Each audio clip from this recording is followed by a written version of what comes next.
We all know that most employee resource groups underperform, and so they fail to make a meaningful impact in their organization.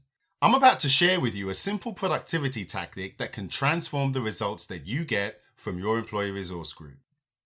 I'm Dr. Jonathan Ashong Lamptey, and I'm on a mission to help 1 million people like you to make your workplace more inclusive. Get your pen and paper ready because you're about to learn a powerful tactic that you can use to improve the performance of your employee resource groups. The process that I use is called Stop, Start, Continue, and the name pretty much gives it away. But that's also the problem because people don't bother to use it.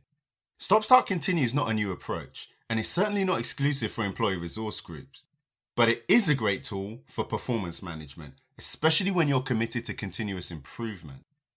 I find it particularly useful when you can participate with others, and that's why it's so useful for employee resource groups. Because you can get focused, you can get informed opinions, and these keep you honest and keep you on the right track.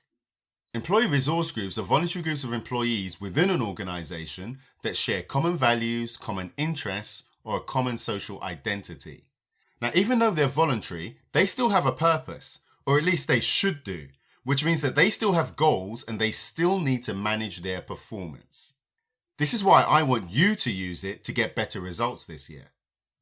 So with that in mind, I'm going to share some of what I'm going to stop, start, and continue doing this year. And I'm also going to make some suggestions for what you should stop, start, and continue doing to raise your standard as well. First, I'm going to start engaging with you more.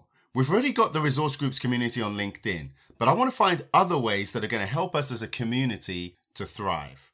Now, does this mean more social media? Does it mean meetups? Well, maybe. I'm going to play around with these ideas and see what you respond to the most. The second is I'm going to start working more closely with you in person. Now, last year, I worked with a small number of clients doing work mainly around race, ethnicity, and employee resource groups. Now, these are issues that aren't going away anytime soon. I'm going to start making room for a few more clients so that we can go deeper to explore your challenges and find solutions together.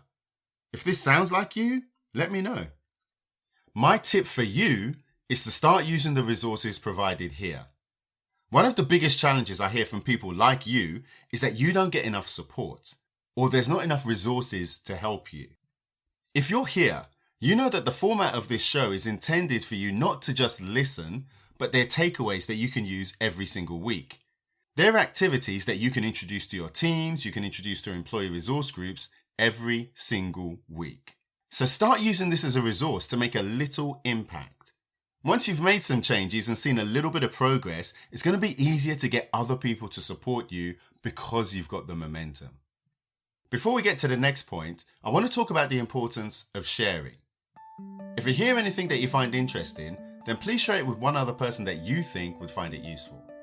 If you're finding this for the first time, make sure you check out the show notes. You can access these wherever you're listening to the show. The show notes have got details of all the reports and all the resources that are mentioned. I've put this together for you so that you can go deeper into anything that we discuss here. Now let's get back to talking about stop, start, and continue. So we've talked about what we should start doing. Let's talk about what I'm going to stop doing. I'm going to stop putting too much information into one show. When I first started all this, if I'm absolutely honest, I had something to prove because I'm an outsider. If you're in an employee resource group, you may feel the same way. I provided so much information in the early shows because it was my way of showing you who I was, how much I wanted to help. Because you have to remember, I didn't have a social network of people who were falling over themselves to introduce me to people like you. My competitive advantage was my knowledge, my expertise, and the desire to connect with you. That's why I put so much into each episode. That said, I've come to learn that sometimes less is more, and I came to that conclusion using the tactics that I'm explaining to you right now. For you, I want you to stop relying so heavily on social events or expensive publicity vehicles. Just to be clear, look, they have their place, but the most effective groups understand that another panel event may not be the secret to helping them achieve their goals. It's useful to balance your activities in a way that serves your purpose. And there are so many options out there. You can do career clinics, practical role modeling. You can create culture maps, social network maps. I could keep going, but whenever any of these are done properly, they help to improve the day-to-day lives of people you know. And finally, this brings us to continue. I'm going to continue to provide you with insights to help make your workplace more inclusive. The journey so far has been better than I imagined, and we're still at the early stages of what I've got planned. I'm going to continue to use an evidence-based approach. I'm still going to be pragmatic, but with a human touch. For you, I think you should continue to be determined. I think you should continue with your hard work. And I know that it can be a thankless task, but I appreciate everything that you're doing, and I'm quietly confident that I'm not alone. But you know what as well? We should also be trying to have some fun with it. But let's be clear, we talk about some serious issues here. Sometimes I may touch on your personal pain points, but this isn't all about doom and gloom. If you're listening to this, then like me, you believe that we can all reach our potential within the workplace. And the closer we get to that, the more I think we can all enjoy it. And so it's really important not to lose sight of that. So let's wrap this up. What are the key messages here? If you want a powerful technique to review the performance of your resource group, then you should use stop, start, and continue on a regular basis. Start using the resources I provide to create the change that you want to see. Stop relying on social events if they're not helping you to reach your goals. And continue to be determined and motivated because you're appreciated by people like me.